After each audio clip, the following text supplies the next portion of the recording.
Who's here? Come say hi. So Tracy, you're driving home. Don't text and drive. Hello, Marilyn. Hello, Marnie. I hope I'm saying your name right. How is everyone?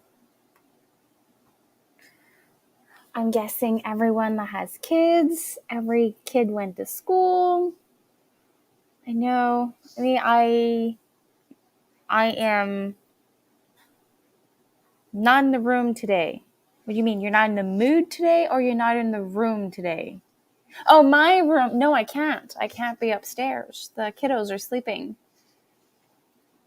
I will no longer be in my room when I do lives. So if you weren't here last week, because of my kids' schedule changing, instead of taking the bus at 7:39 for my two eldest and my youngest going to school for 7:50, now everyone is, so my two boys are in the school bus by 7 and my daughter's at 7:39.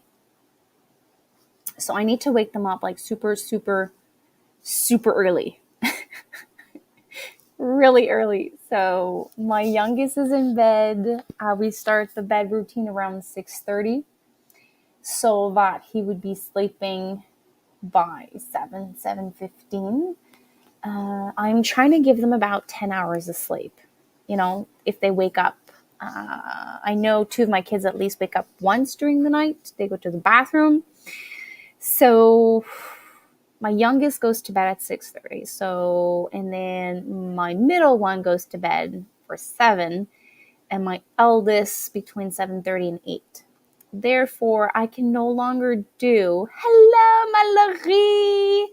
How are you? Hello, Wendy. So I can no longer do my lives at 6 o'clock because then I would only be able to stay with you guys for like half an hour. And then I don't get to chat with you guys that often. So this is why the change of time. So who is here? And maybe one day we're going to do the renovations of the office. Like the office skeleton is done. So maybe instead of seeing the kitchen wall, you're going to see the office wall. Maybe one day. Oh, kids are all grown. No, my youngest is 6. My eldest will be 11. So,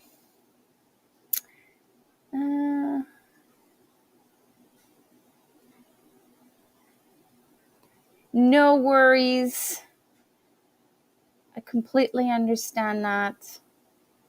I know that some of you guys enjoy the new time that I have decided. Some people maybe won't be able to come, but it's okay. No stress. If you can't come every single Sunday, no worries. So at least the second week of school went better. I'm slowly getting into the early groove and adjusting to our new schedule. I am looking into different options to make my life a little easier. Like everything is prepared before, like right now, since I have the live, I've done this morning, but usually like just before dinner, I would make the lunch, the snacks, and then put everything in the fridge. And then the next, like just before going to bed, I would prepare like cereals, bread, plates, knives. Everything would be on the counter so that I don't search for anything. Everything's there. The shoes are ready. The bags are ready. Everything's in their bag. Their shoes are right next to the door. If it's chilly the next day, like everything is super ready so that I don't have to think too much in the morning. Because 6 o'clock for me is like too early. I'm not used to that time. And my mom this Friday mentioned something to me that I should prepare other lunches in the lunchbox and put it in the fridge, and then in the morning, instead of like taking everything and then putting in the lunchbox, like take 7 minutes to do that. I could just take out the lunchbox and just add 2 ice packs. So I don't know why I didn't think of that. So I'm going to do that. And also, I've spoken to another mom.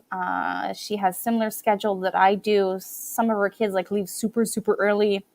Some leave regular hours. And we're like going back and forth ways to help each other out. And meal planning for dinner was on the table. And I love the idea of dump meals.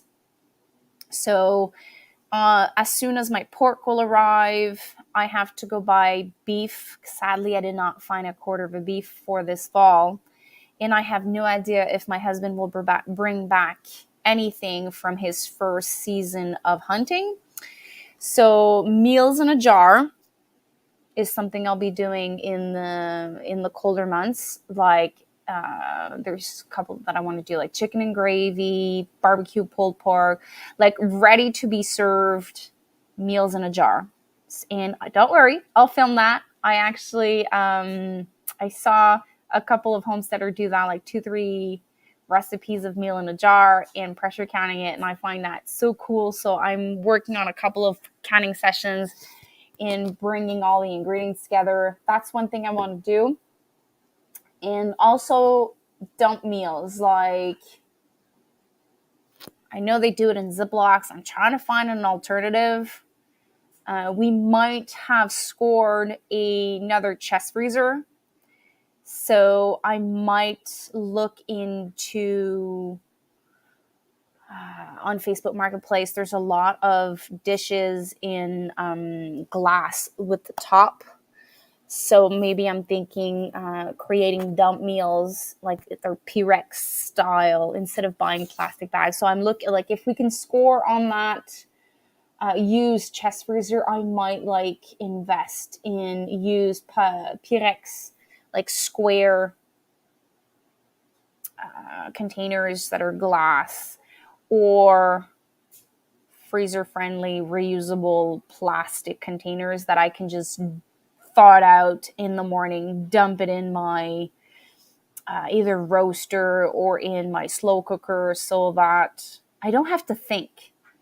Because my 2 boys arrive at 4:15, and they're like, depending of the day, they're either super, super quiet and they're like, Mom, feed me, I'm super hungry, or they're all over the place. So I'm like, okay, so if I have in the slow cooker a meal going on in, like, I prepare, I don't know if you remember this, Tupperware came out with like this big wheel that there's like 5-6 containers and you can put fresh veggies and snacks and all of that. So I'm thinking of preparing one with dry snacks and another maybe with fruits and vegetables, so that when they come home, all I have to do is take those 2 things out, put it on the table so that they can have like this minute or two to decompress and eat.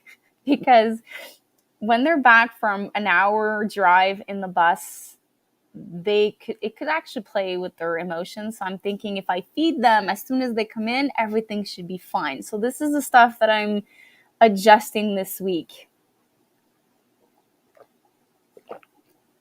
Yeah, I want to do that.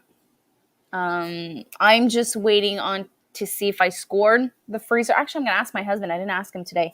Since I'm thinking of that, I'll message him.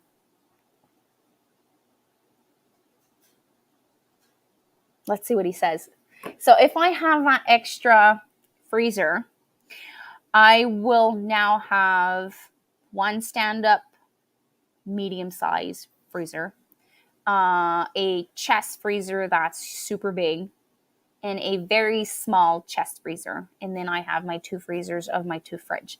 So if I am able to have that extra one, well, then the little one I will dedicate it to that. Like it's a 22 by 22 or 24 by 24 inch. So it'd be perfect to stack up those meals, like have ready-made lasagna, ready-made macaroni and cheese, and then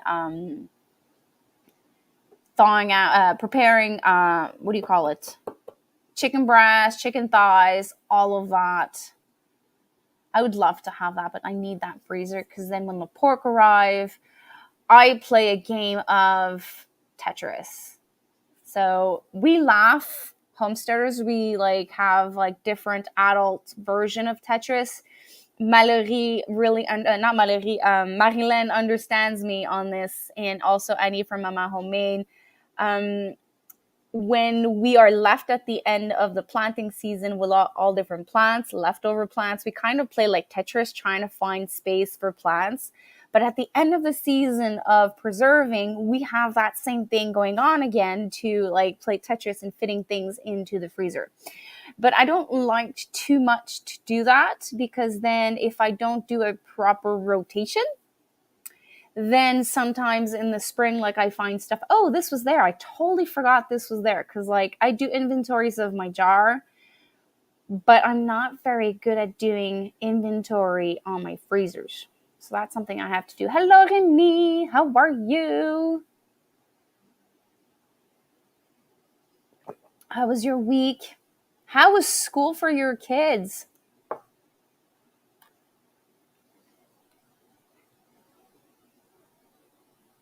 So who preps freezer meal in advance? What are your top freezer meals?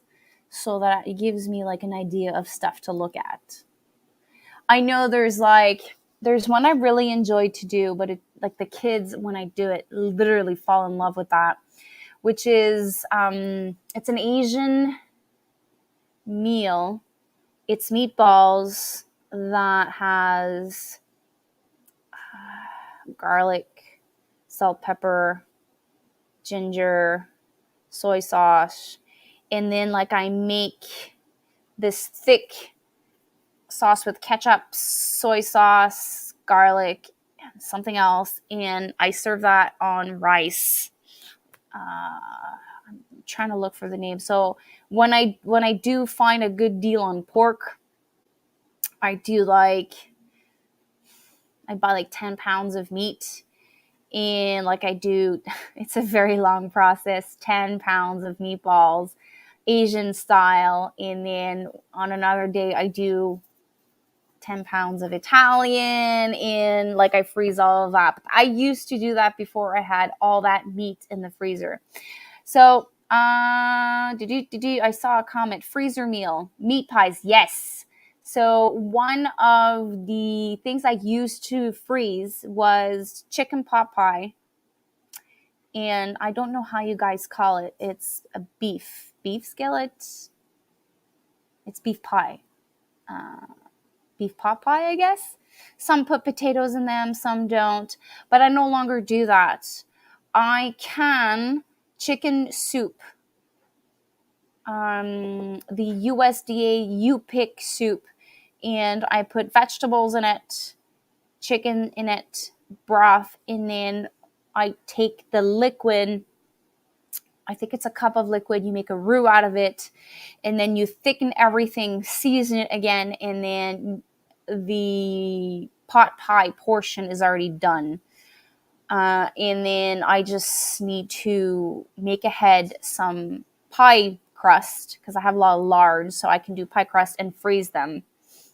So yes, definitely. Awesome. You can what again? Carrots? Freezer Tetris. We need to do freezer cleaning too. Yeah. So I did 2 of my freezers out of 3. So I kept the biggest one for last. So I have to, as soon as the pork comes, I have my stand-up freezer that's ready. I did all the cleaning of it, so that should be good. Technically, everything should fit in the stand-up freezer, but I do have occasionally like stuff I need to put here and there. But that means I need to empty the huge freezer, thaw it out, clean it out, rotate everything. And I still haven't done anything with my turkey.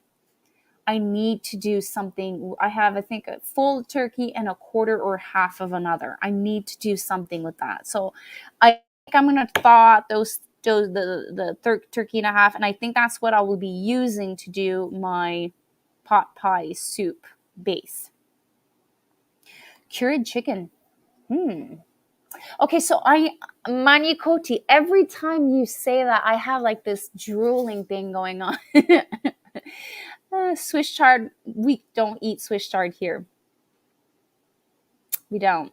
Cabbage roll. I love cabbage rolls, but my kids don't like cabbage roll. Hello, gardening warrior Q. I'm pretty new to freezer meal. Like meals in a jar, no worries. But actually, I should say I used to do it a lot, but then since I started canning, I kind of put it aside on the back burner.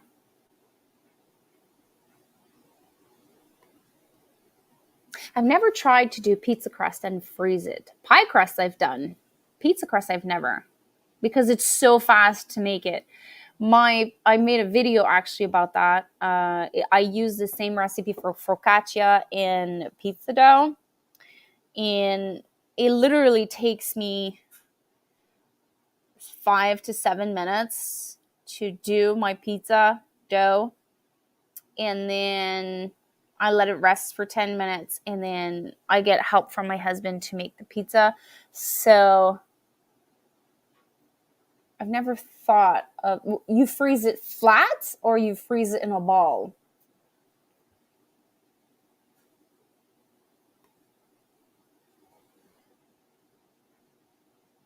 Ooh, Napa cabbage.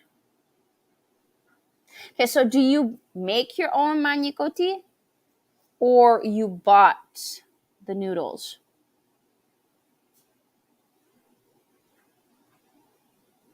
Okay. Okay, so if I have space this year, I might try like one or two. Give me a sec. I'm just going to grab some water. It's right next to me.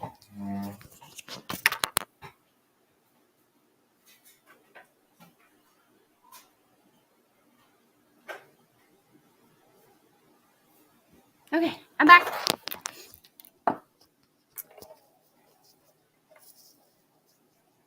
The fun of being in the kitchen.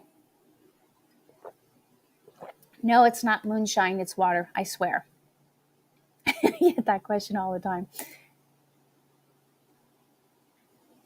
Oh, I forgot to tell you, I have lawn keepers. Marilyn, I had two things to tell you about lawn keepers, and I don't think I've messaged you. So my lawn keepers are starting to change color. So I'm going to start harvesting them, the ones that are good size. So I will probably have like maybe a dozen of lawn keepers. And I remember you told me that there was only a couple of sites that had lawn keepers. I found another today, which was Terre Promise. Yeah, I swear, it's water. Like I wouldn't be able to drink moonshine like that.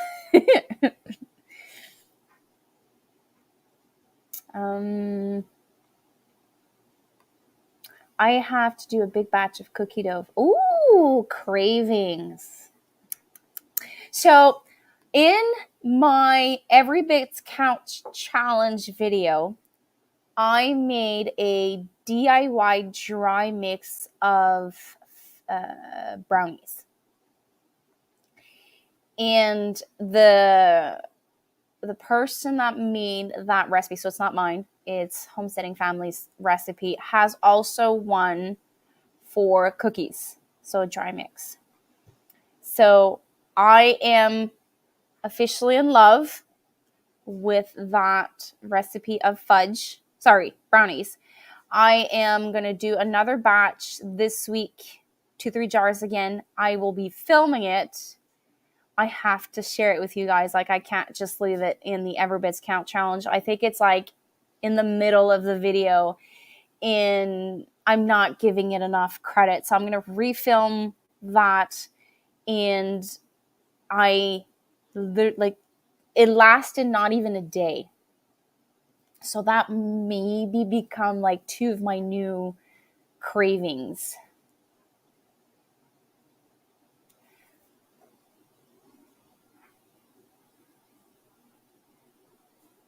Yeah, I saw that this morning. I was searching possibilities on paste tomatoes, and I don't know why I saw it there.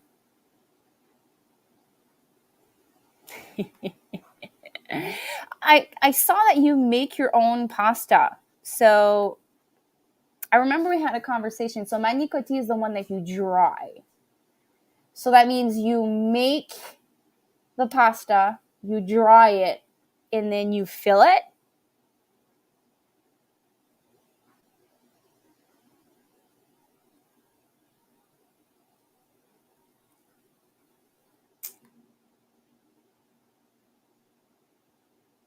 Just curious.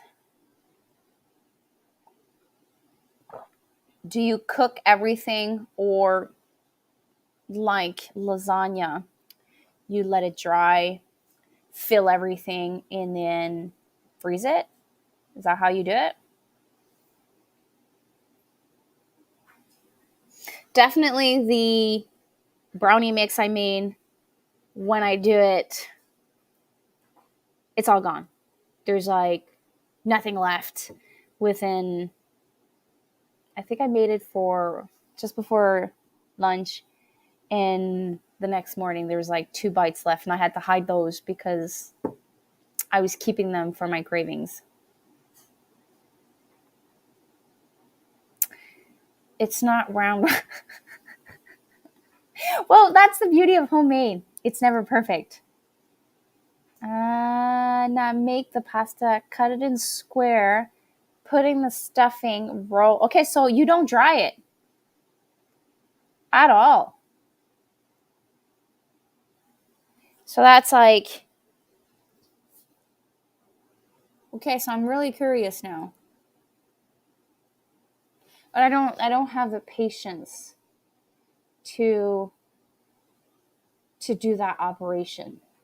Like I've done a lot of pasta, sourdough discard pasta, right after the holidays. I think we were having that conversation of like, no, it's Black Friday. So around Black Friday, you mentioned that there was like this thing going on, this sale going on for KitchenAid adapters, and I was going back and forth, and I borrowed my dad's pasta maker roller, hand roller, and I started doing it. And my sister was in town, and we did some ravioli. They were not perfect, but they taste so good. And I did a couple of spaghetti, well, not spaghetti, the flat one, fettuccine style pasta. And they taste good. They were amazing, but they're a super long process, and doing it alone, I hate it. Same thing when I have like 30 to 50 pounds of tomatoes to do on my own. Like, I start the project super motivated, and then in the middle of it, I'm like, what have I got myself into? It's going to be a long day. I use the laminator for doing pasta. I would not roll it. You mean the machine? Oh, the first time I tried pasta at home, I was using the rolling pin, and they were way too thick. And then my dad lent me his machine, and they were just perfect. I just need to figure out what thickness I prefer. Is that what you mean by laminator, the roller?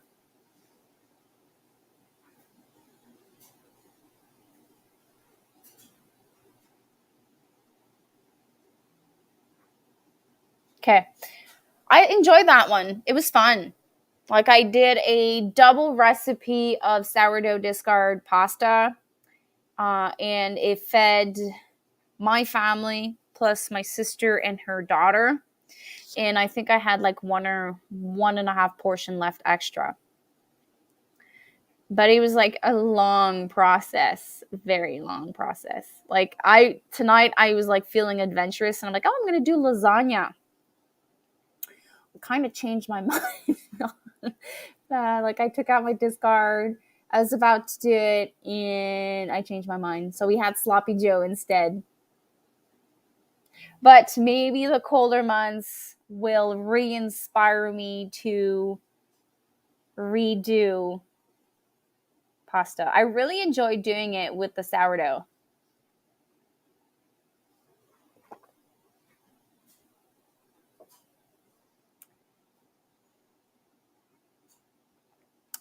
Here I am again talking about food.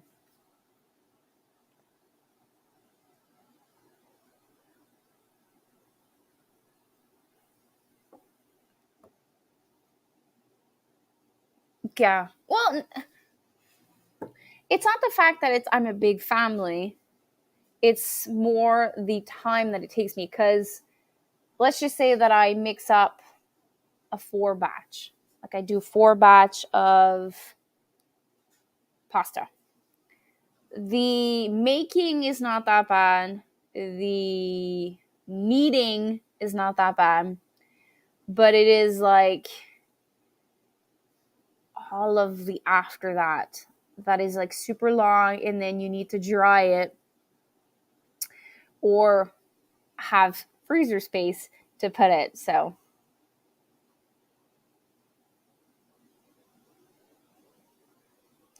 true, true, true.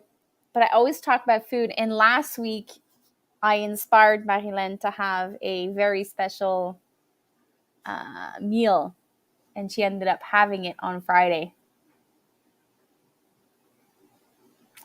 Well, I can talk to you about yarn. I was on Instagram just before my live, and I was like scrolling, doing what we're not supposed to do.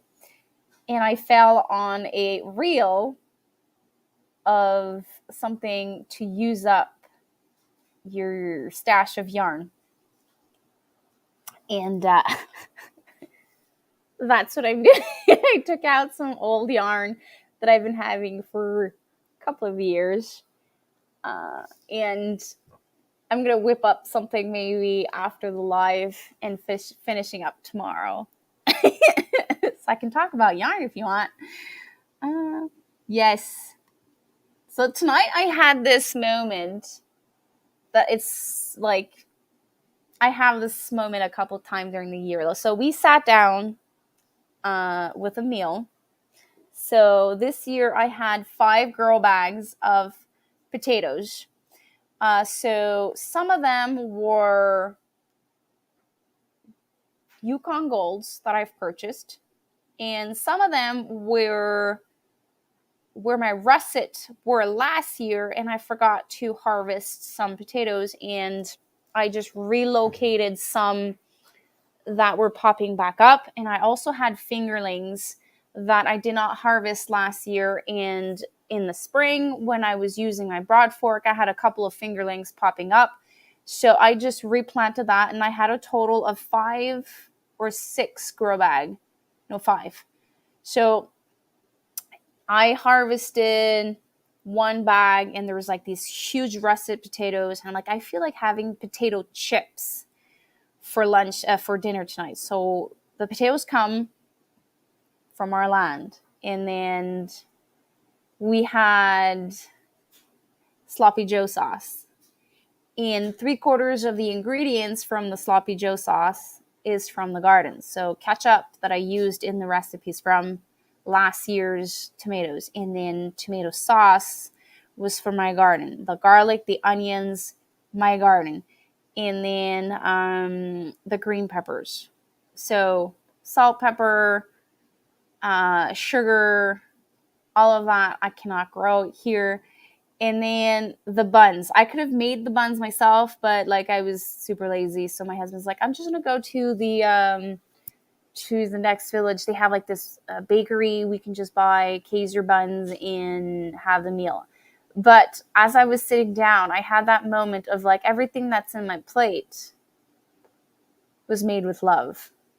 And I don't know, I have like this tingly feeling every time.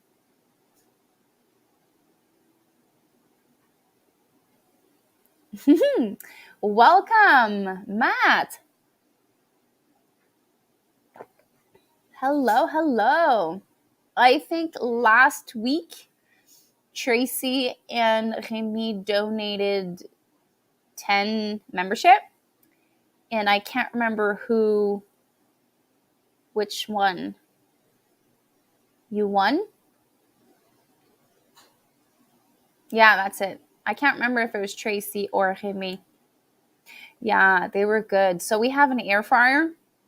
So I did partially the recipe. So I used my mandolin, and then they told us to do 2 ice bath for 15 minutes. And so we drained the water, put more ice, water. So we did that twice. And then he used the salad to remove the water, like the salad thing, les horreurs. Oh God, I'm losing my English. My English tonight. Anyways, to remove most of the water, and then we had cooking spray, and we added salt, garlic powder, onion powder, air fryer. I can't remember the adjustments he was doing, but it was so good. It was delicious.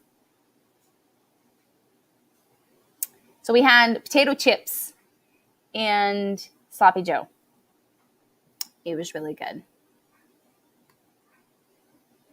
At least it was healthier chips. Yes, salad spinner. Thank you.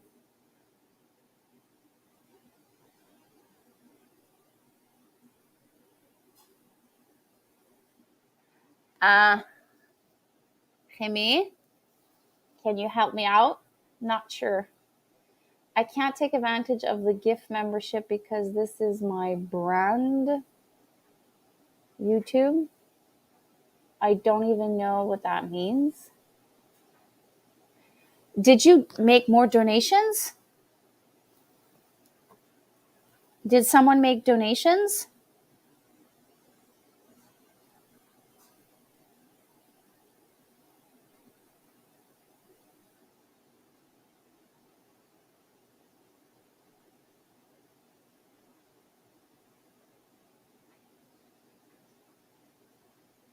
Okay. I wouldn't know. I wouldn't know.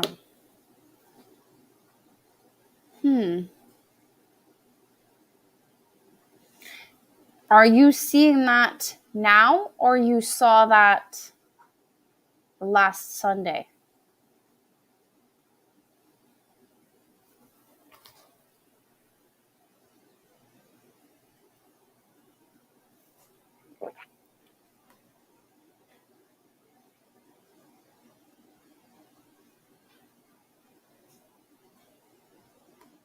I've never seen that.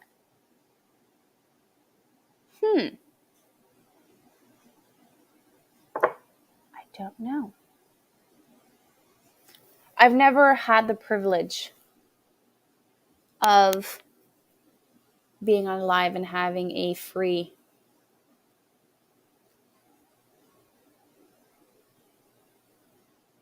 Wait a minute. What's going on? What's going on? Okay, wait. What are you doing? Something's going on.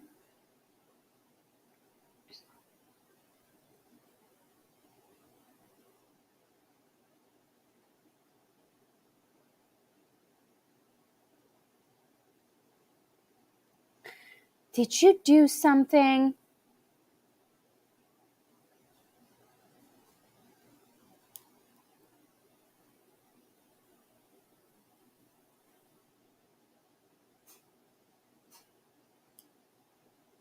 Okay, hold on. Okay. Oh, Marilyn, you're so nice. Okay, so Robin was gifted a membership. Alexandra T was gifted a membership. Irene Miller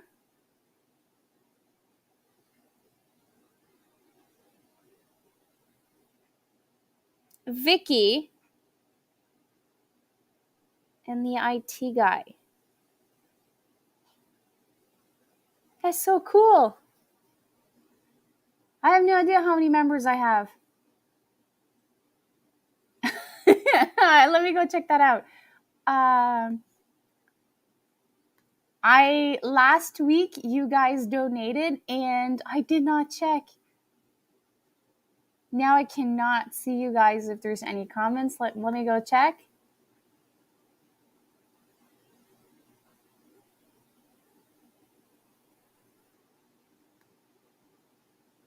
That's so cool.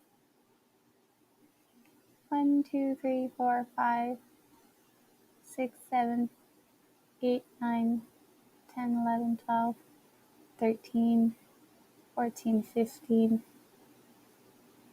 17, 18, 19. Oh my god! I have 20 members! That's so cool!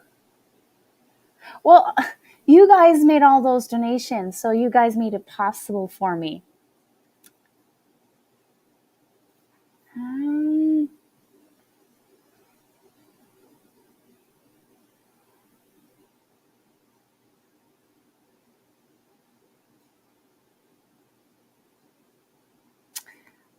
I don't know if you can send a message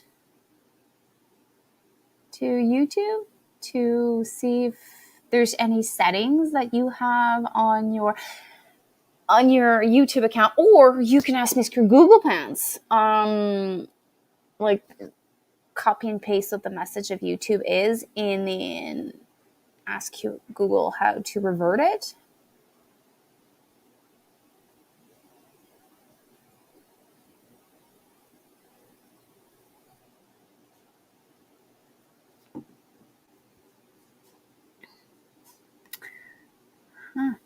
Well, thanks again. You guys are so sweet.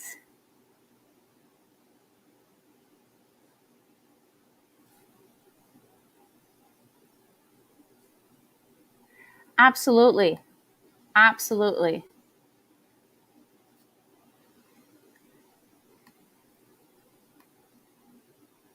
Same thing. Tracy has 5.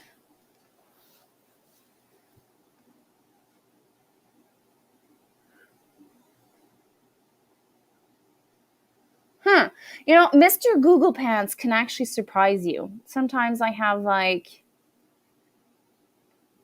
weirdest thing happening to me on my phone or on my computer or in a program I'm working, and I just write the problem, and sometimes I have some answers. Sometimes I have to ask around, and sometimes by asking around, I find the solution.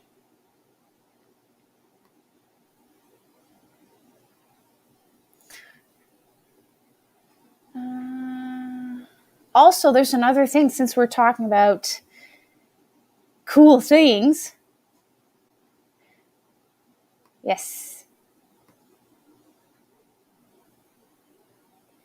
I am so happy for every milestone I have reached this summer.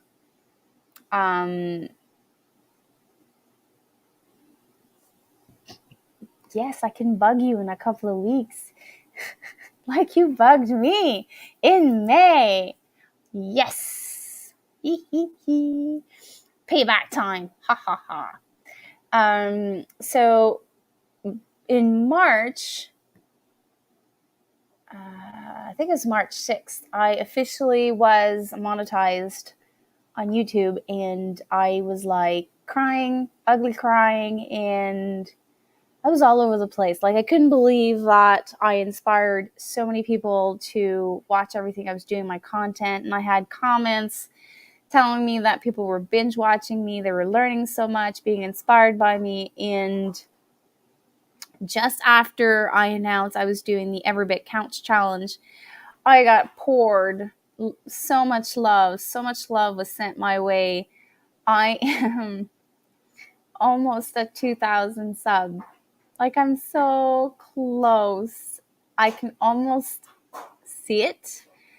At one point, I never thought it was actually possible, because like March till June, July, I was having such a hard time. And out of nowhere, so much love was sent my way. And like, to give you an idea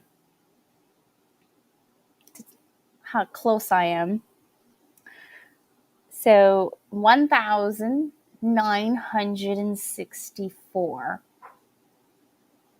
So maybe for October, I could be celebrating 2K. It blows my mind. It literally blows my mind.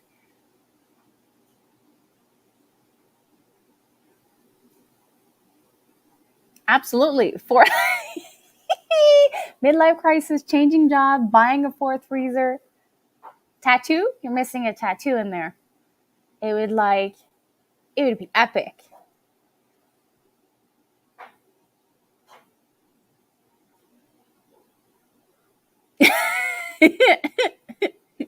So I had my midlife crisis in January. I think it was in January.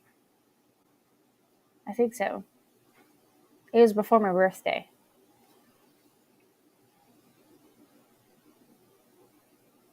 Yeah, but still, that's not a midlife crisis. That's you do you. You're doing you. You do this every year.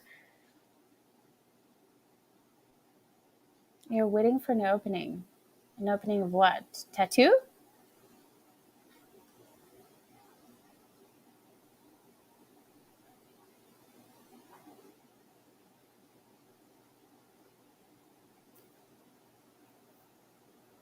I have a tattoo request. Ooh, I'm curious. You didn't tell me that. Ooh la la.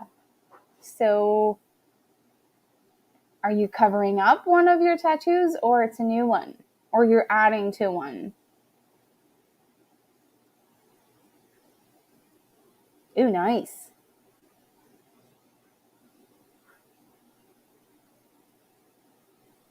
I was supposed to go back full sleeve on your arm that has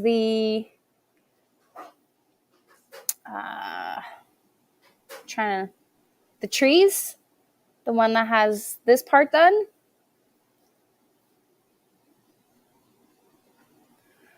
I hope you're a warrior, because my husband has two sleeves.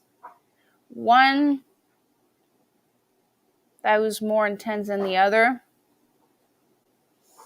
Uh, uh, it was intense. Like, he was going 4 or 5 hours at a time. He was crazy. Like, I think mine was an hour and 20 minutes, and I think after an hour, I think my tops would be 2 hours. Past that, you kind of crash with all the adrenaline and like, but it was my first full tattoo from beginning to end, so I might get hooked by a Corvette. I did. Some cowboy boots. Then we know you have a midlife crisis. I wouldn't buy a Corvette, but the cowboy boots would be funny. So the trees you'll keep. The deer, I'm sure you're going to keep. Are you keeping the Avenger?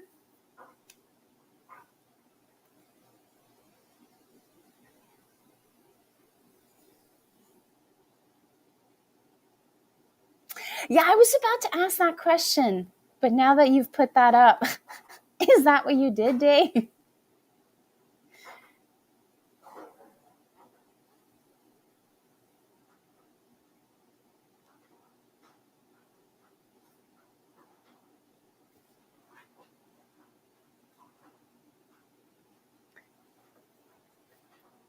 I'm curious to see the answer.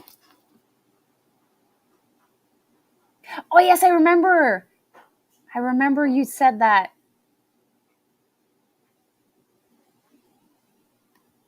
Avengers will be the rest of my arm. The last one will be Thor with the hammer and lightning. The lightning will fade into mountains behind the deer. Okay, so it's all drone. Everything's decided. You want the boot, but no money for the car.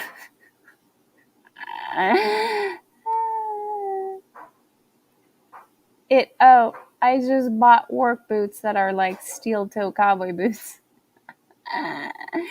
You know that there's a video that went viral maybe tops 5 years ago. It's this dude that holds his beer.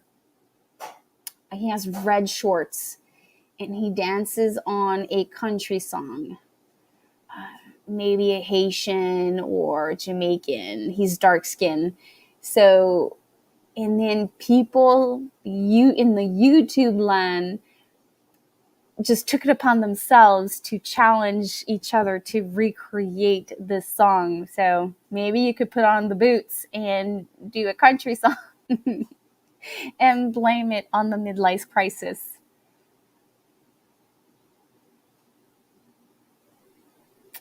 The car,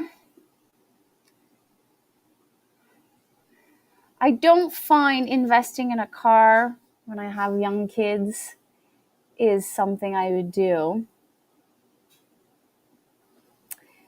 But my husband wants to invest in those old pickup trucks. Maybe later on, because like if you want one that is cheaper, the less chance of it to drive it. The more fun, like the more expensive they are, the more chances of you like just driving it. But it is like a couple of mortgage payments when you buy those types of car, and buying a used vintage car like that or like those older cars, they need love. And if we move or if we decide to like the option of staying here and buying land or renting land, adding a car or a pickup truck to that would be not even possible. Absolutely. But the thing is, you would go back to work, but not the same work. Like, I don't, like, I've quit my career, so I am home, but I work so much. Like, you would grow food, you would be in your food forest all day long. Oh, I forgot to say this.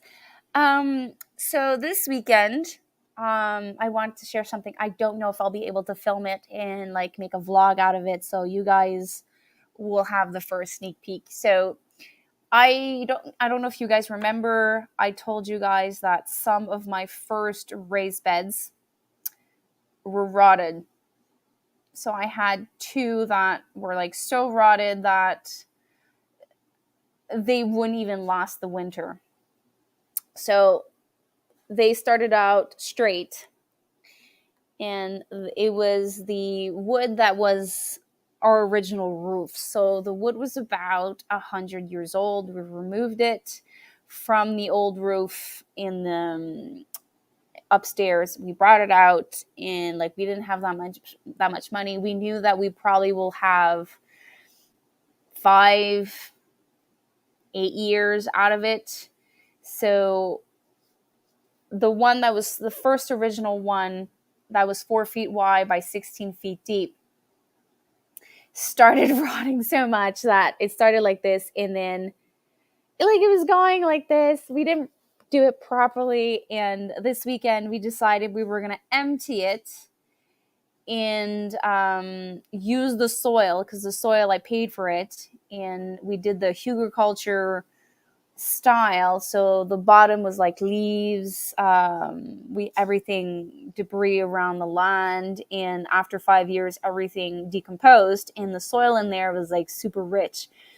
So we took that soil and I created an L-shape raised bed in my in-ground garden for my food forest. So I am so happy to say that my goji berry bush is planted. I have a loganberry planted, and I have 2 black raspberry planted. I also planted 6 hascaps, 3 red alpine strawberries, 8 alpine yellow berries.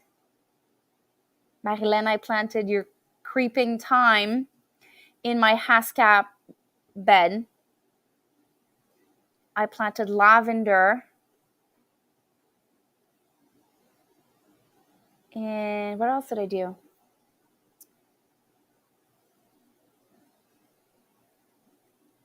Wait a minute, I did something else.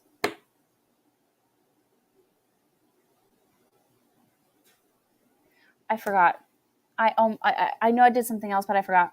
But I did that. I was so happy. So last year I bought 5 hascaps.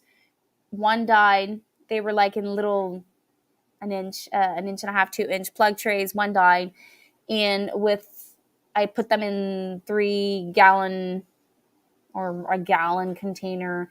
They spent a winter. They were outside. I think I lost one more. So I planted it, just in case that it might be revived. Worst case scenario, I'm just going to take a cutting from another tree and plant it there. And I was given a couple of hascaps from a friend, and I still have 3 more to plant hascap. So that means next year I have 2 choices. Either I go find new varieties, buy 3 more hascap, or teach myself how to do cuttings, and from cuttings do 3 more. So in total, I will have 12 hascaps. I'm so happy about that. Oh, I know, that's what I want to say. So not this week, a week ago, where my garlic used to be, I planted 2 grapevines, Somerset grapevines.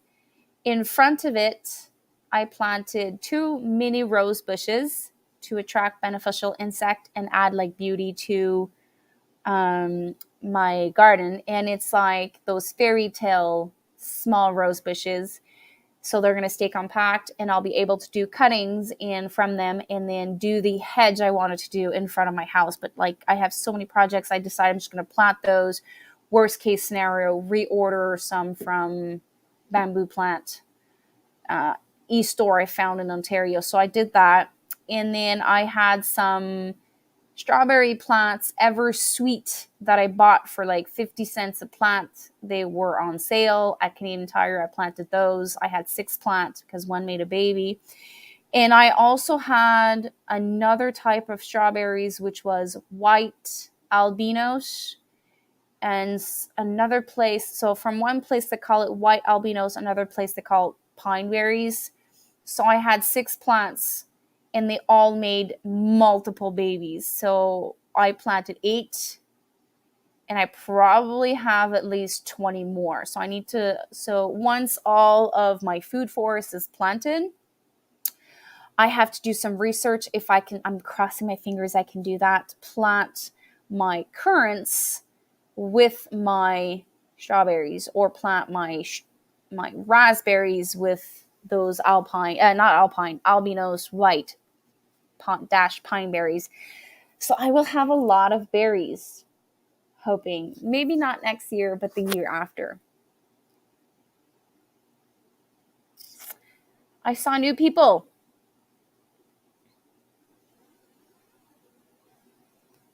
Yes, definitely. That's amazing. Like my husband is 52. It would be nice. It would be nice if I could retire him completely at 55. I'm going to try to say your name. Hello, cow. Cow. I'm sorry. Don't know. I don't want to mispronounce your name.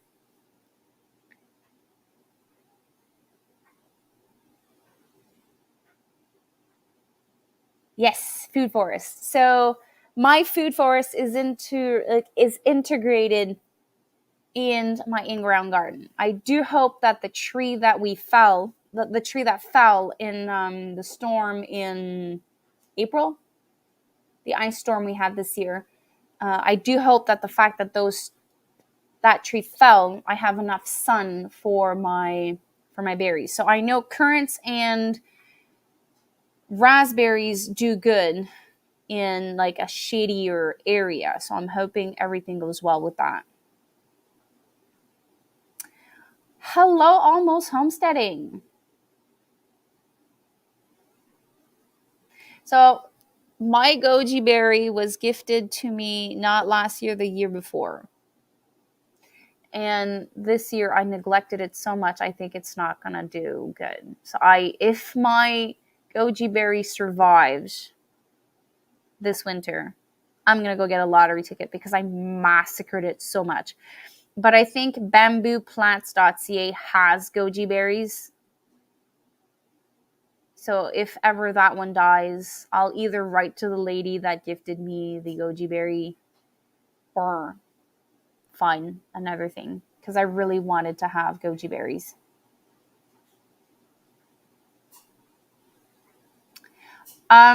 Some varieties, I think, need two. I'm not sure if it's goji berries or something else. Could it be like hascaps? Raspberry plants grow huge and would be hard to mix anything with because, yeah, they do get huge. But I heavily prune them every fall so that I can contain them. And what I'm doing right now is I'm creating an intimacy fence in the back of my property. So the way that my land is designed, my back end of property is on condo units. So people, where they park their cars, I can see them. So they come to the fence and they look at my yard sometimes when I'm not there. At first I didn't really mind, but since I had a couple of complaints the first couple of years I was here, like I want to create an intimacy fence where I can actually put my earplugs in and like feel that no one's watching me in my ugly clothes, homesteading clothes, and like just being me. So I'm creating an intimacy fence with raspberry plants. I've done that in the front part of my property, and they actually reach almost 6 feet tall on certain places.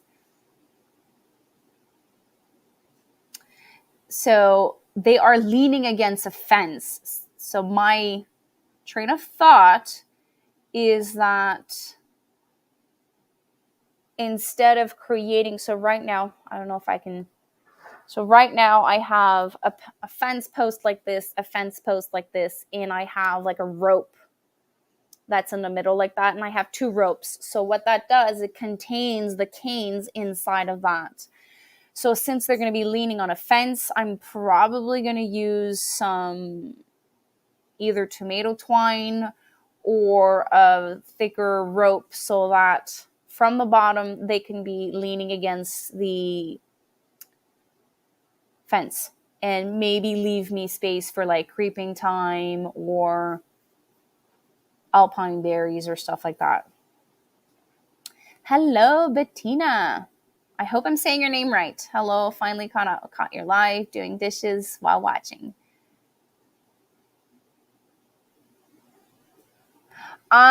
If you have a bunch of seeds, were you able to start them from seeds? If you did, we need to talk.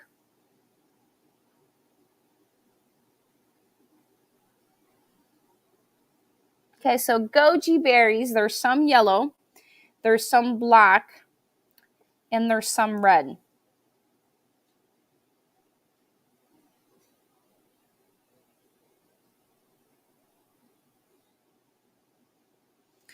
This is what they look like. So this is what I have.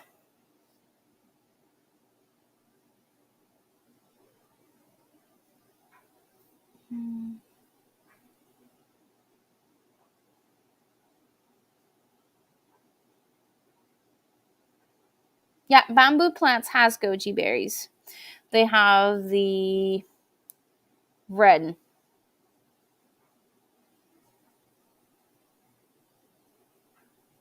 Goji red, goji yellow, goji black. And firecracker is a dwarf and self-fertile. The black one is a native from Central Asia. Berries. Do you have a red one, Marilyn?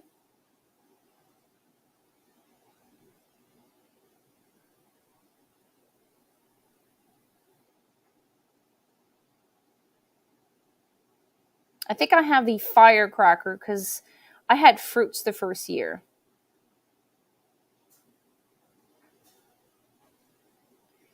And it says that full sun to partial shade, flowers are purple, zone 5.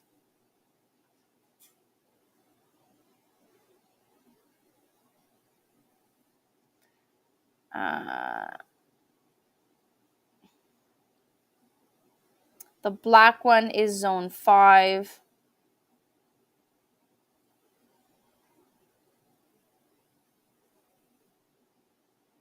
I'm not seeing some for your zone, Marilyn.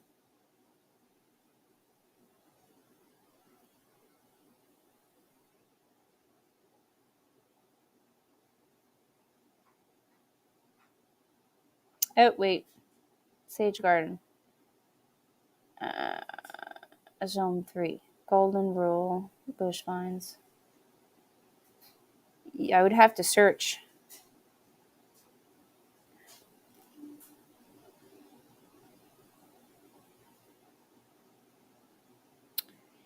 Goji's dislike. I saw something. Goji is unusual in that it prefers relatively infertile, slightly alkaline soil. Goji react poorly to fertilizer and manure. So if growing in a large container, simple topsoil with some perlite mix and drainage, avoid peat-based soil. If severe winter is expected, it is wise to mulch around the base of goji plant or move container plant in a cooler but frost-free area such as a garage.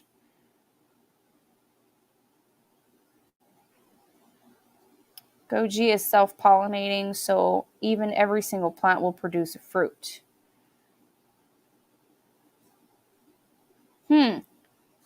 Goji dislikes extreme cold or heat.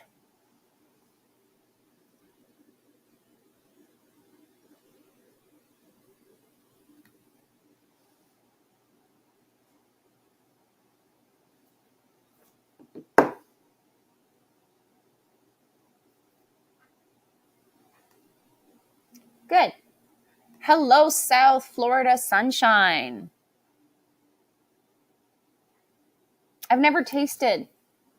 So the first year, I had some fruits. I froze them. I think I still have like 5 or 6 frozen. And I sacrificed them to replant them the year after. So, but it says that it is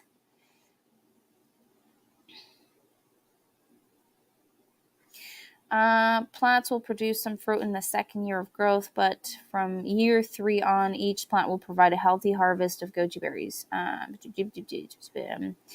Let's see. Let's see what it says.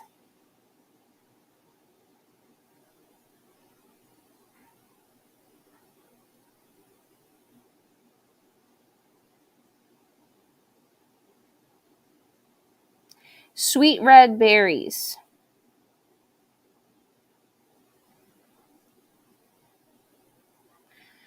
High in vitamin A, C, E, essential fatty acids, which is unusual for berries. Can be eaten raw or cooked.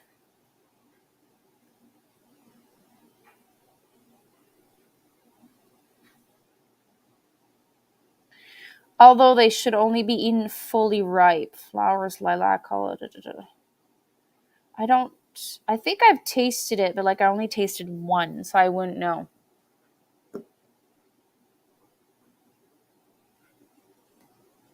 Most of America's goji products are grown in China. Yeah, it is a Chinese berry.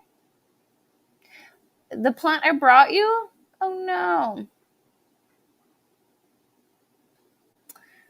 You have dynamite? So the dynamite.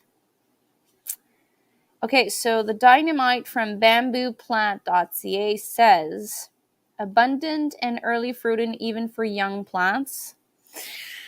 A goji plant is abundant and early fruiting shrub native to China. Mauve flowers blossom from June to September. A red-orange fruit ripens from August to October. Dynamite fruits are larger than other goji varieties. Bitter, sweet, and rich in vitamins, minerals, and antioxidants, commonly dried before eating.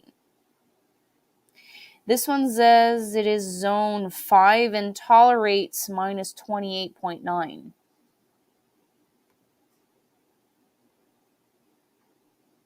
Oh, really? Uh, it doesn't say here. I did have pink champagne currants.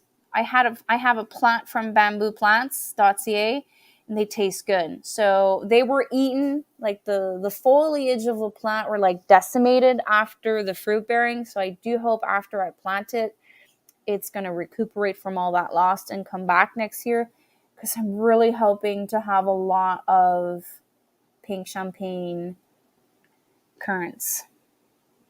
Hello, inquisitive farm wife.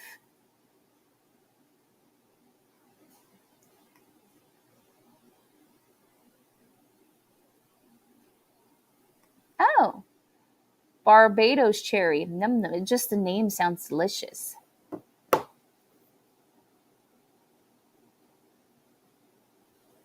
I don't know. I don't know. I don't know. I think it's the zone 5.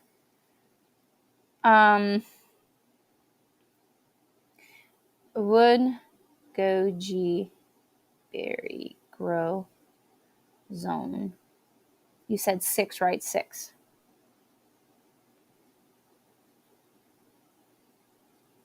Okay, so Mr. Google Pants says goji berries, also known as wolfberries, are hardy plants that are drought tolerant and grows in zone 3 to 10.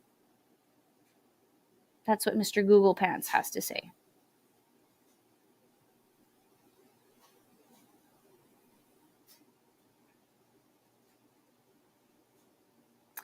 Remy lives in, I was going to say British Columbia. No,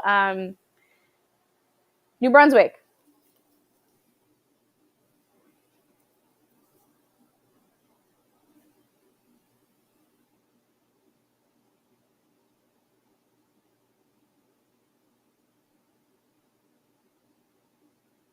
So, from my understanding, I think it's tea and baking that you put it inside.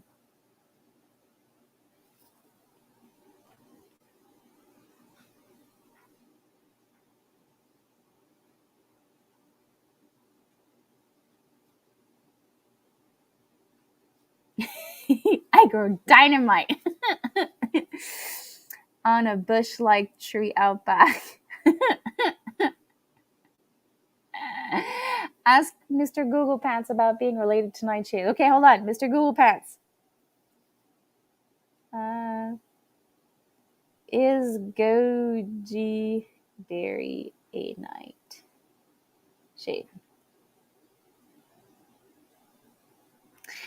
Goji berries are a fruit of a woody shrub in the nightshade family that also includes potatoes, tomatoes, and tobacco.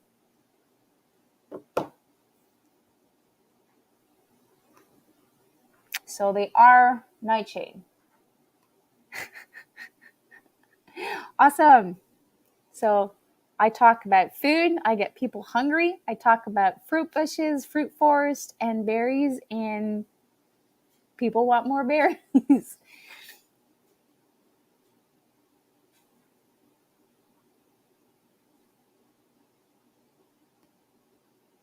I normally always on my phone. Like, I only use my computer for when I do my lives, and I now edit my videos from my phone.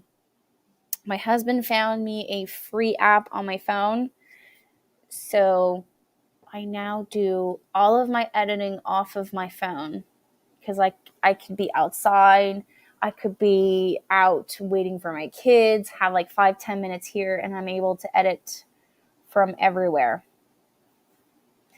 Yes, Young Living makes a drink from them and it is tasty, but I can't afford it. So, a drink.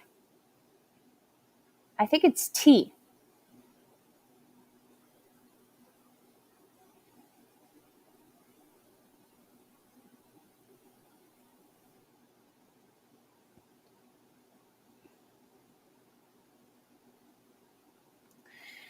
Um,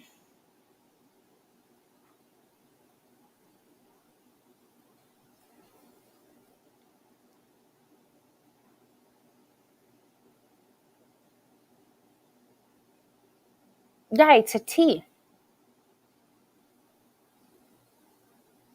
So if I just pick the first one, a delicate nourishing drink, goji berry tea is tasty to make, good for your eye. No, wait.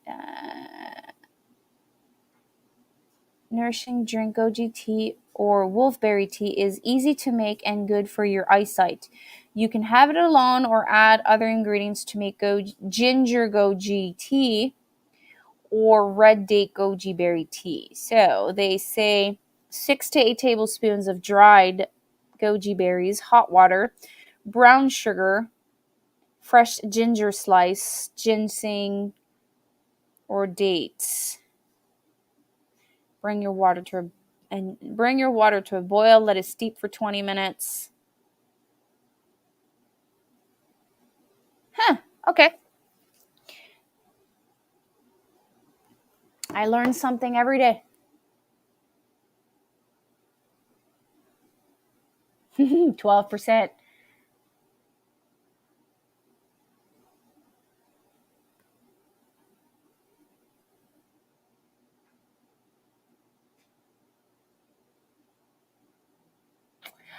Yeah, I used to edit on my computer, but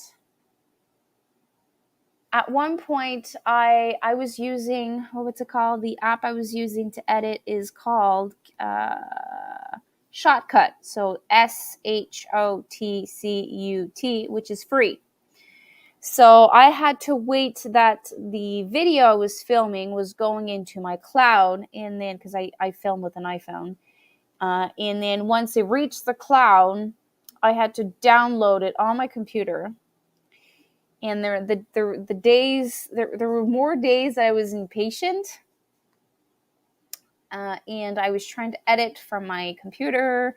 The videos were not uploading on my cloud. Sometimes it was done within 15 minutes. Sometimes it was done like next couple of days.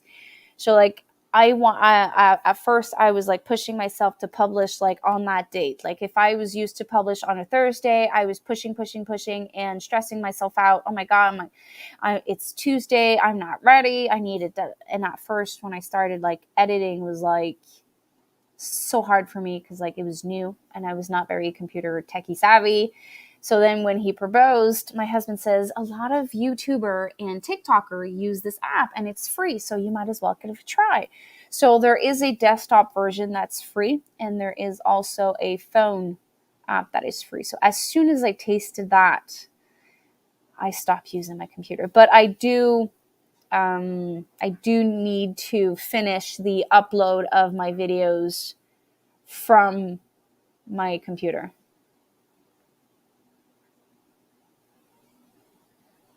So I guess people will now look into goji berries.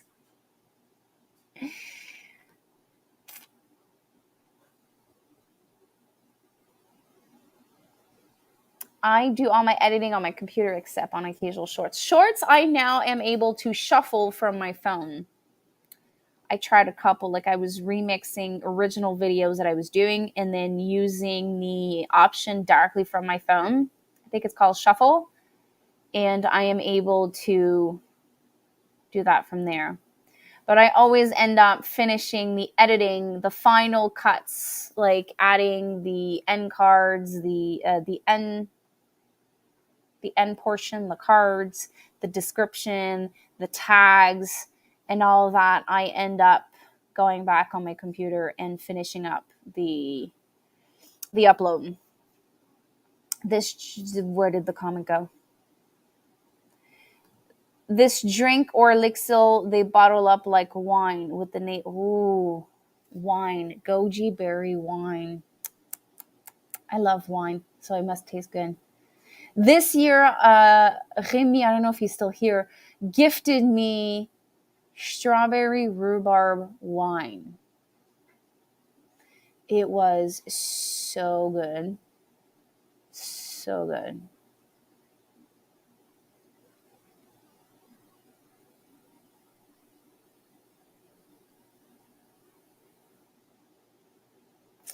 I use Filmora on my iPhone, and same, I had issues with importing videos, but I am non-Apple. I'm starting. So it's been 2 years, March, April, May. Avril, May, Juin, Juillet, août. So it's 2 years and a half. So I'm starting to get the hang of it. But there is one thing that bugs me about using my phone. So I know that I'm not going to be doing it this year, but as soon as I can bring like regular income from the channel or both of my channel and all my affiliate links, like I have West Coast Seeds, I have Redbubble, which is stickers and merch, and Amazon. So I have, once all those things will bring me like a steady income, I'm going to save up for either a camera, or my husband loves those, like the little mini ones. Come on. What is it called? Tells you I'm not tech savvy. You put those in drones. So either or, because all the films are on my phone. And I sometimes people are like, oh, I want to see your kids, because like we have everything on our phone. So I have to go through so many clips before I can actually find, photos. And there's like 10,000 videos of like me talking to my phone. So I am hoping one day that I'll be able to upgrade from a phone to a good quality camera. InShot. Okay, so I use, it's called CapCut. CAPCUT. This one. Wait. That's the one I use. I have Filmora 2. Sunshine. I export my external drive and upload it from there. I cannot directly upload. Okay. GoPro. Yeah, that's the one I was looking for. So we have purchased a older model of GoPro so that I can kind of get the hang of it. It's like one of the first original models.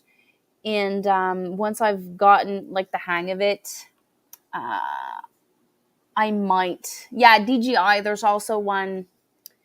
DJI also has a little camera. Either or.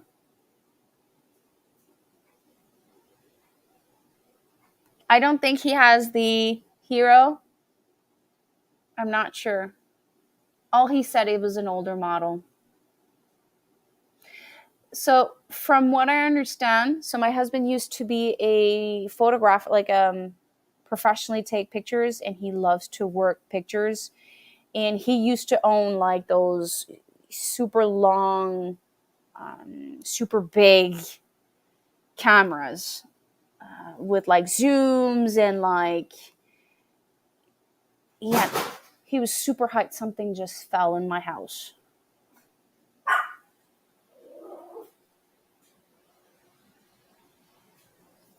I'll be right back.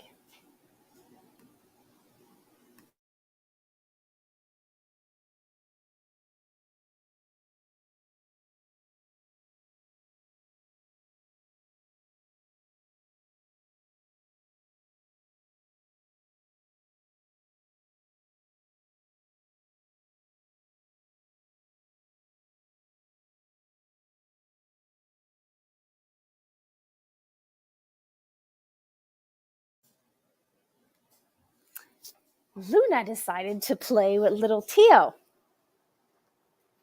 and created chaos. And something fell. Okay, so where was I? No, it was not the dog. So there was something on the couch, tools of my husband. And Luna wanted to play with my little dog, Theo, and he was not into it at all. They started fighting a little bit and the tools fell. So he was saying that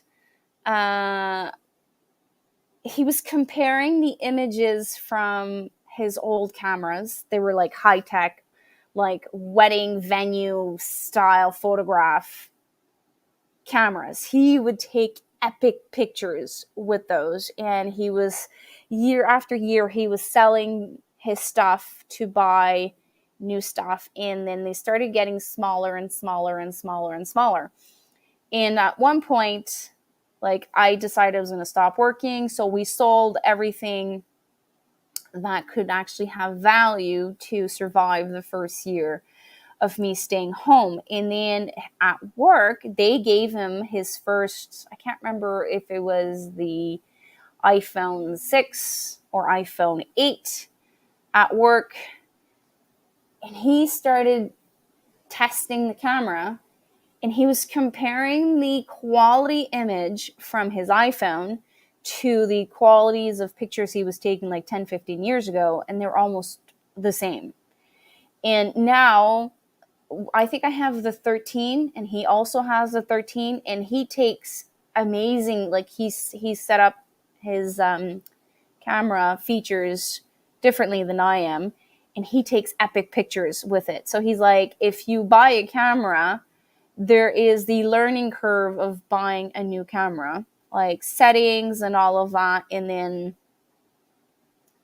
I'm not tech savvy, so that's why I was leaning more DJI or GoPro, because like he could set up for me, show me a little bit, and I would figure out from there. But it would be a learning curve.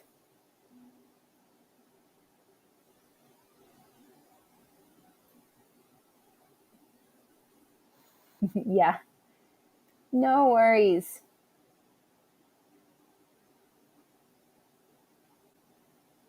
Yeah, no, it was just my dogs were playing and something fell.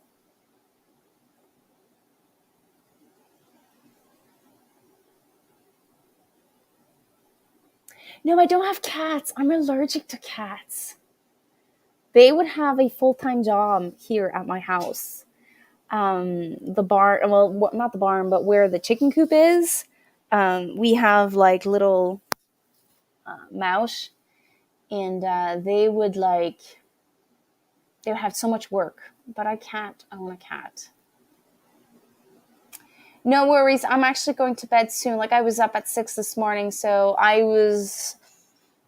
when I decided to change up my lives from 6 to 7:30, I was not planning on staying later than 9:15. So don't worry. Like, maybe, I don't know if you can see it. I'm starting to lose my French and English. Yes, me not tech savvy, and my memory is not good for having fibro. Oh no. I love cats. Okay, so when I see a cat, I just want to touch it. No one, but I can't. I can't. I cannot.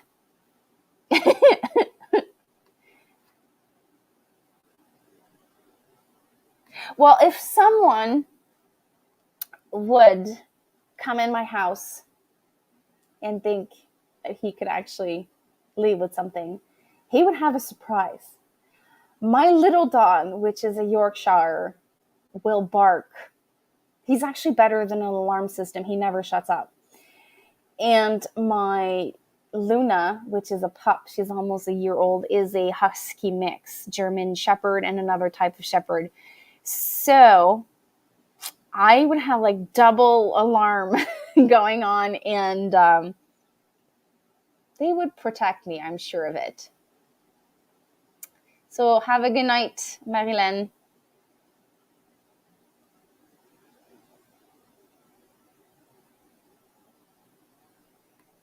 Are you reverting to sleep? Yes. I'm like, my brain is so mush right now around 9, and I was hoping I would be able to crochet a little bit because I saw something I want to do, but I'm not sure my eyes will be opened after the live. I have a headache, but this is a laid back live, so wanted to hang. Thank you.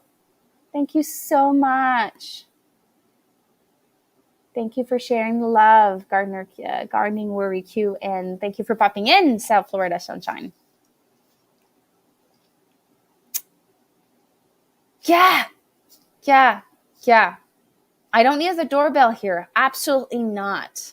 So anytime I have a truck passing by, a person in the area, or a delivery truck passing by, anything near my house, my little Yorkshire is my doorbell.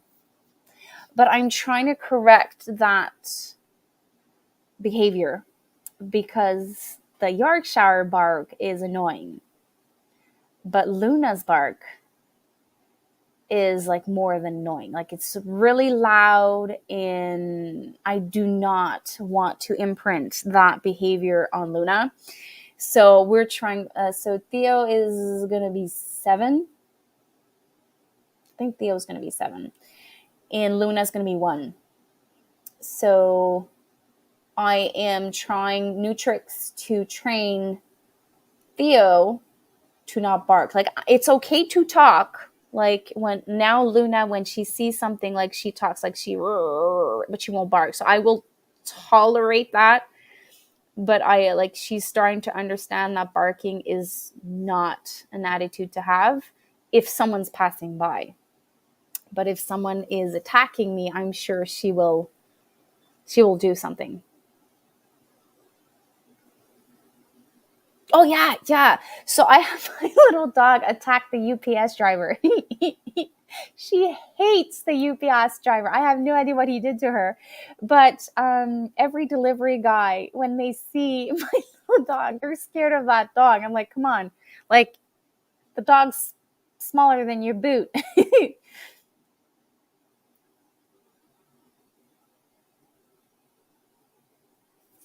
But I am trying to correct that this winter. It is getting better. I found a trick online. I can't remember from which dog trainer, and it seems to be working. So from my understanding, he's trying to be the boss. He's trying to tell me, hey, I'm the boss. Someone's here. I'm protecting you. So I need to teach him that he's not the boss. I am the boss. So there's certain things that I have to do.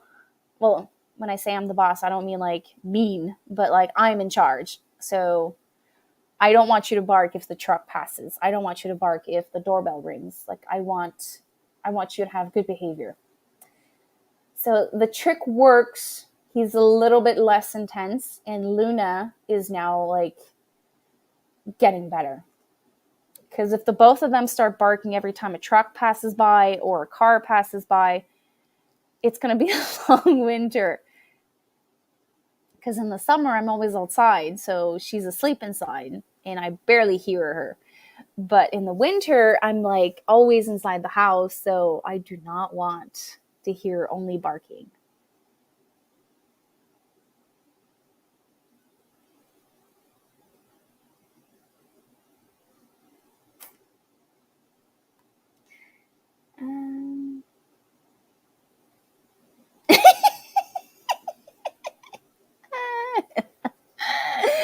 Yeah, I lock my door from the inside. I have like this patio door, like a net door, and I lock it from the inside because even my little dog, if like he sees a cat, a squirrel, or anything, he pushes the screen door and jumps out. And Luna did that.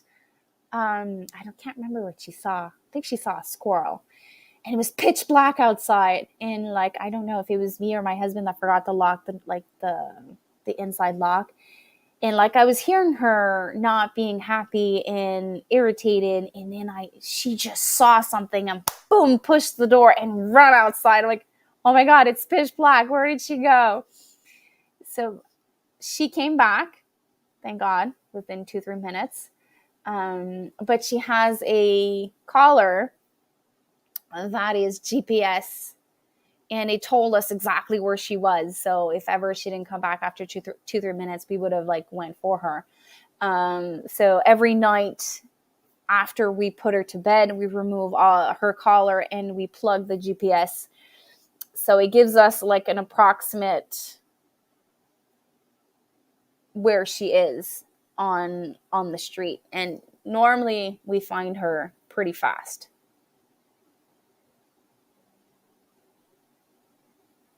The husky's funny. So Luna's brother is a little bit more husky in his mix, and he sings. So he chats when he's not happy. I find it funny when I'm at my friend's house that bought Luna's brother, but I was like, if I was living with a chatty dog, like always like, I don't know if I would find that funny. That is funny. Our FedEx driver was attacked by a small dog and fears them. We have Mix that looks like a mini schnauzer. I just say her name and makes this of your chickens. Okay, so what? They're like chickenosaurus? Chickenosaurus? I just invented a new word.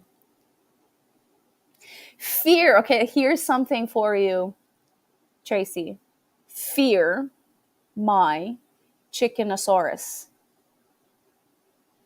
Wouldn't that be fun? Fun on a t-shirt. True. Huskies are vocal. I knew it from the start.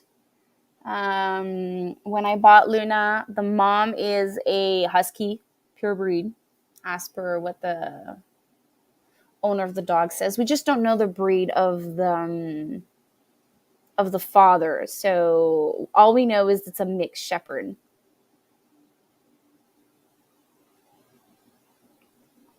Jurassic Park at Tracy. Okay, so I was about to say idea for t-shirts. So my chickens are chickenosaurus. Come on. It would be fun. So we have the squash club, and now we should have the chickenosaurus club. Holy 7 dogs. I admire you. I have 2, and I've never owned 2 dogs at the same time. So it was a big adjustment. I have to admit, I have a very small breed and like a medium-sized breed. So maybe if I would have gotten 2 the same size, it would have been different.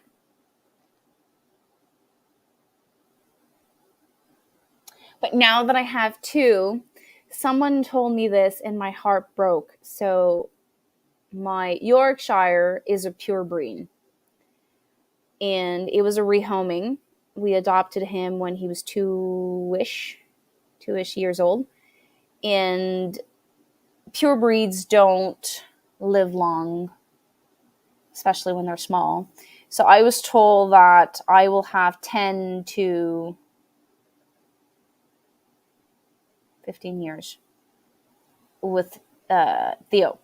So now that Luna is used to having a brother, because they're not really related, and her brother, actual blood brother, lives nearby, if ever something happens to Theo within the next 5 to 10 years, I might have to always have 2 dogs.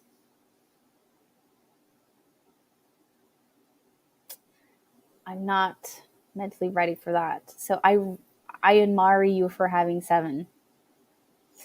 And Luna is almost a year old, and I am thinking she's going to have her first period soon. And we have to decide what we do. We have if we want to breed her, we have a two two possibilities of no one possibility of male that's nearby, which is a golden retriever. So we could breed her, not her first period, but her second to a golden retriever.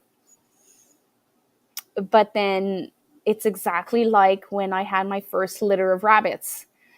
It was so hard to sell them. Like I didn't raise them, but I was holding them often, and I had like my little animal therapy a couple of times a day, and they were so cute. But like dogs, they're even cuter than bunnies. So I don't know. One dog, one cat, 15 chickens, 12 rabbits, and 5 turkeys. Yeah, but some will go in your freezer camp. We have just our small rescue dog and various wild iguanas. Ew, iguanas. I had it when I went to Mexico. I touched an iguana.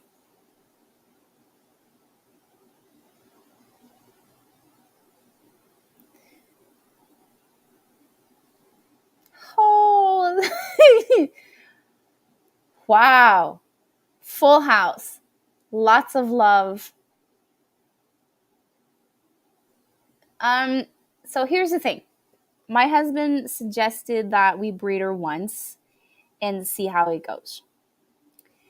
I don't know. I have no idea. I've never had an animal that gave birth. So rabbits, if there's any complications, I would not be able to assist her, like birth wise. Like I have no knowledge of it. I did have one doe that abandoned her litter. 2 does. Sorry, one. We arrived and it was way too cold. She tried everything to keep them warm. Sadly, they died. We did not know that there was a male with them. We didn't sex them properly.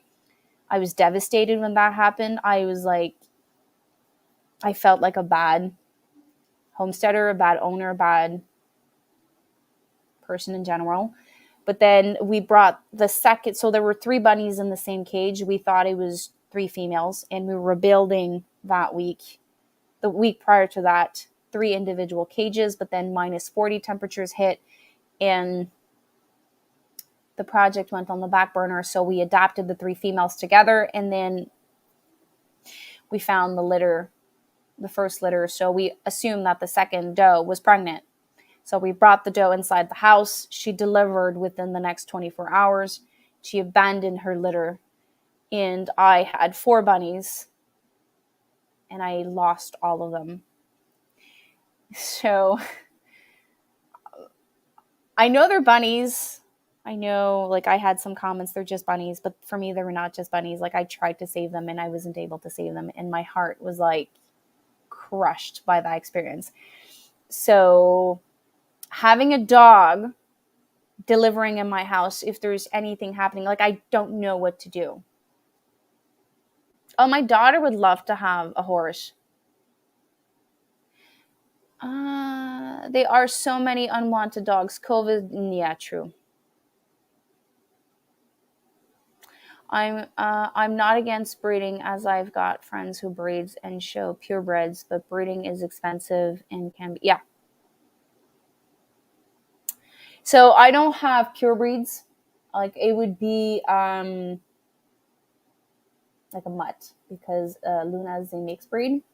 But I wouldn't do this like a puppy mill. Like I would have a male from outside, not related, and it would be a mixed puppy breed. I wouldn't do this like for having making a revenue out of it. It would just be, I mean, a huge revenue out of it. It could be like a small revenue for the homestead and help us out with everything going up. But I haven't made up my mind. Like, take care, Tracy. Talk to you later. So the first mom was she was an amazing mom. She tried everything to save the litter, but he was way too cold. So even though she tried everything, there was nothing that she could have done. The second one was a new mom. So it happens. Every new mom that I had abandoned their first litter. And the two times it happened to me, I did my best. Oh, my heart even goes more with you.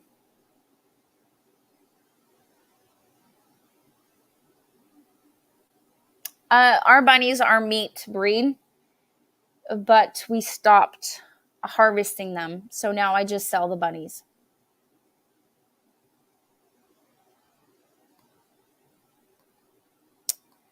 So my original male died. He was from old age. And now I have one doe, one male, and I have two males to place that were born here. So I might do an exchange. So a friend of mine adopted one and she wanted males. And I told her when she got it, I can't sex them until they are 3-4 months old. And she says, I want that one. And she picked that one. Turns out it's a female. And she wants two males. So I might take that female back and make the trade for the two males. And I would have now two females and one male. Yes, they are. Like Luna she's intense. It was a rehoming at 12 weeks. The original owners did not take her outside when she was from week 1 to week 8, so they never saw outside. And then from week 8 to week 12, also, she never was outside. So when we picked her up, and she saw the snow for the first time, we picked her up in February, and she was 12 weeks old. And her face when she saw snow for the first time, it was like she was scared of the dark. We could not walk her at night. It took a little bit of practice, and when she found out what snow was, she was having so much fun. It was so cute watching her.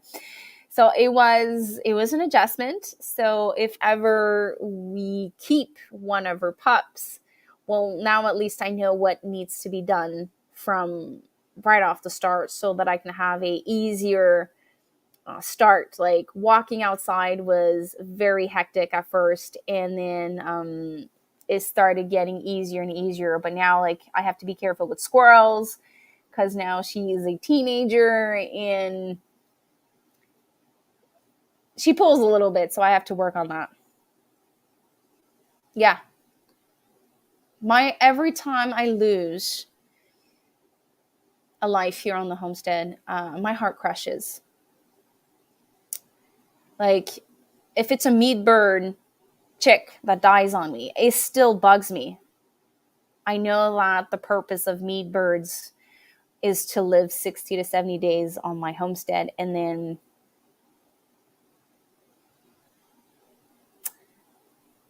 I I will eat them, but it still bugs me. Not sure what you mean. I will also go to bed soon. Take care. Aww. She's a wonderful dog. She loves my kids. My kids play with her. I was very hesitant at first, to be honest, but I don't. There's days where I'm like, oh my god, what have I done? But when she like lays beside me and like look at me with those big eyes, or so let's just say like oops, let's just say that this is like my knees.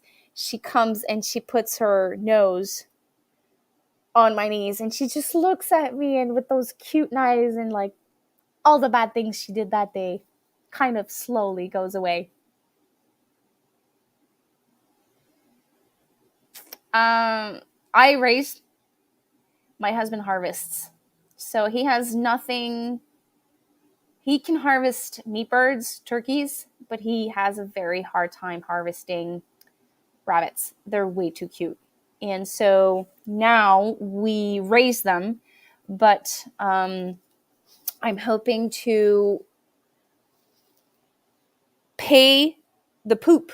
So it's like my rabbit poop farm. So we're going to relocate our rabbit hutch and collect the poop so that I have 2-3 litters per year. Sell the litters. The litters will pay for the food and chicken installation, blah blah blah, and then will give me manure, which is cold manure. So this is like something I was supposed to do it this year, but didn't happen. But I'm really hoping to have like an installation where I can collect the poop and create my own rabbit manure.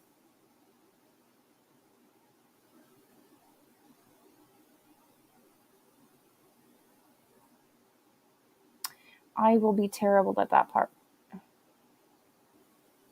Oh, okay. I guess after an hour and a half, they put advertisement. So there is one thing I told my children.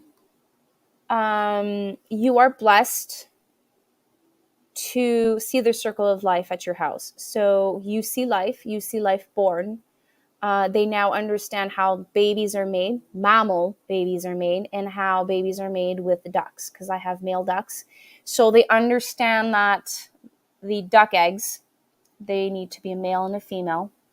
They've seen it, they've seen the action, so they know that that is that. And they also seen the male rabbit on the female, so they know where babies come from. I don't have to explain it that much. They see life, they see death, they see me take care of an animal that needs help. So sometimes, I had bubblefoot on one of my hens, and they saw me take care of the wound. They saw me try to save the rabbits that the female rejected. They see me maintain a flock. They see me maintain a coop. So they see the circle of life that way. They also see the circle of life with the meat birds that we raise. And every time a new something that I start doing here, like growing my own food, harvesting my own food, processing my own food, they kind of see stuff that, I hate saying this word, but like regular folks don't see.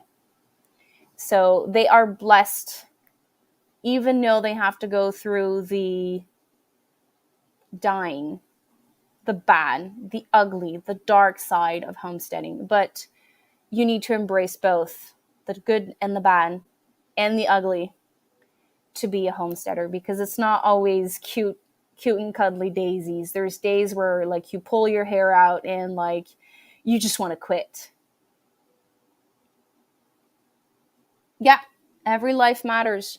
So the day that we harvest animals here, I say a little prayer. Thank you for your sacrifice. Thank you for feeding my family. Um, like I raise them to give them a better overall life, and I harvest them in the most humane way possible so that their sacrifice can feed my family. I know it's a harsh reality, but I always try to teach my kids that every life matters on the farm.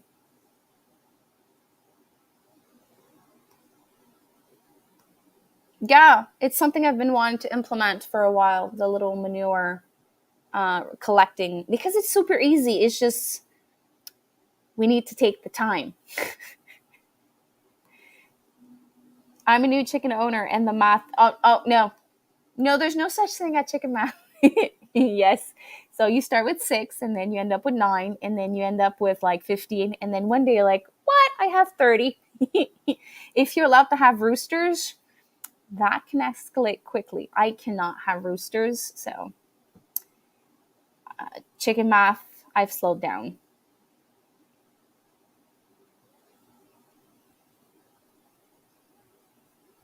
You want more. It can escalate quickly. I like thinking of it as part of the circle of life. Also, their life will be usually more better on a homestead or small farm. True, true. It's the only animal we can raise here, chickens, meat birds. Well, we used to do meat, meat birds, meat rabbit, and the small bird. I forgot. What's it called? The caille.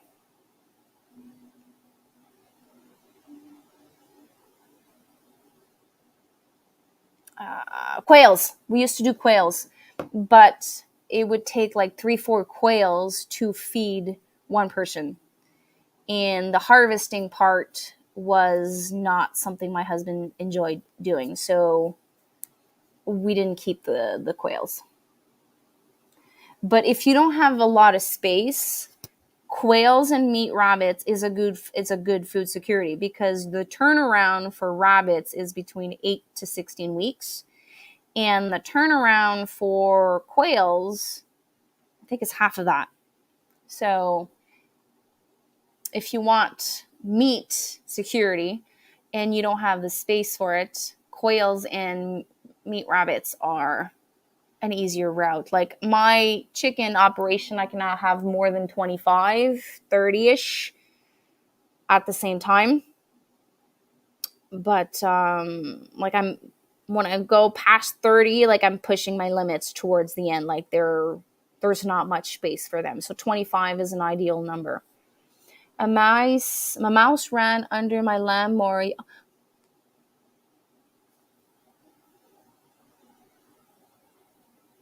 So sad.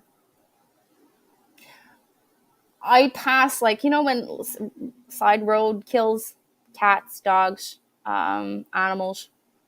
I pray every single time I see one on the side of the road, and I pray that it died quickly, peacefully, without any pain.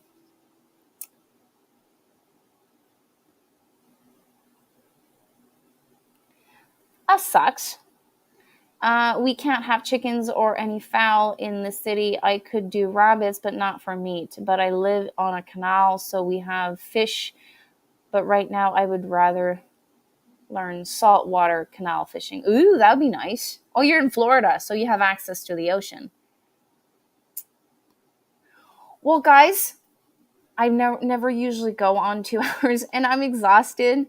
So I will maintain the 7:30 live for a while. So until I doubt I'm going to change the time, maybe later on after the school year. So 7:30 is going to stay for a little while. And I am right now, I don't know if you paid attention. So I had a lot of requests about the videos and the recipes I did for the Every Bit Counts challenge. So, like example, I did the brownie mix, the sloppy joe, pico de gallo, a lot of relishes, and I canned green beans, I canned corn, and like I was condensing it in like under 5 minute videos, and I was adding videos one back to the other each in doing 3 to 5 days and uploading the video. So I'm going through the footage, and every single video that I can make one out of, I will. So Pico de Gallo is already out. I'm working on Sloppy Joe, and I will be filming this week the brownie mix. So I'm going to take over the all of those recipes, and well, the recipes I can, and I will be doing individual videos because I had so much requests to do that. So that's what's coming for you guys. And I'm cleaning out all my gardens, so I doubt I'm going to do a garden tour. My tomato are all dead. all of my tomatoes or plants are dead.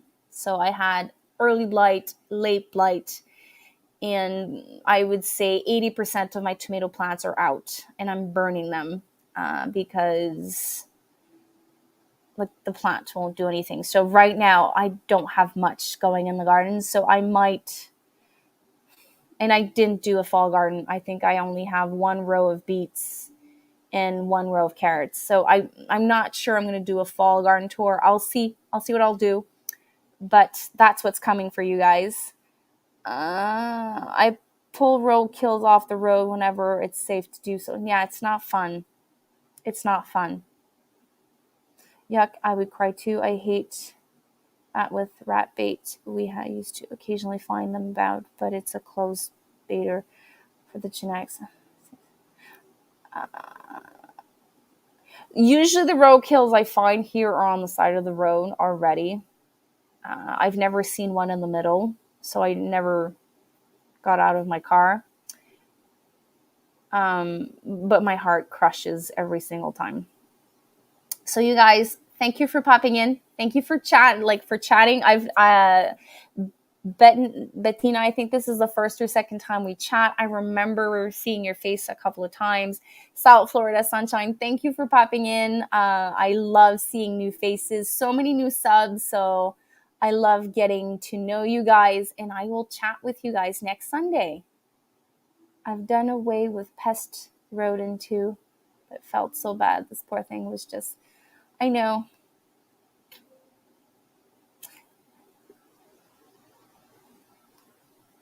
Nice to catch you. Yay! Good night. So I will chat with you guys next Sunday. Take care. Have a blessed week and chat with you soon.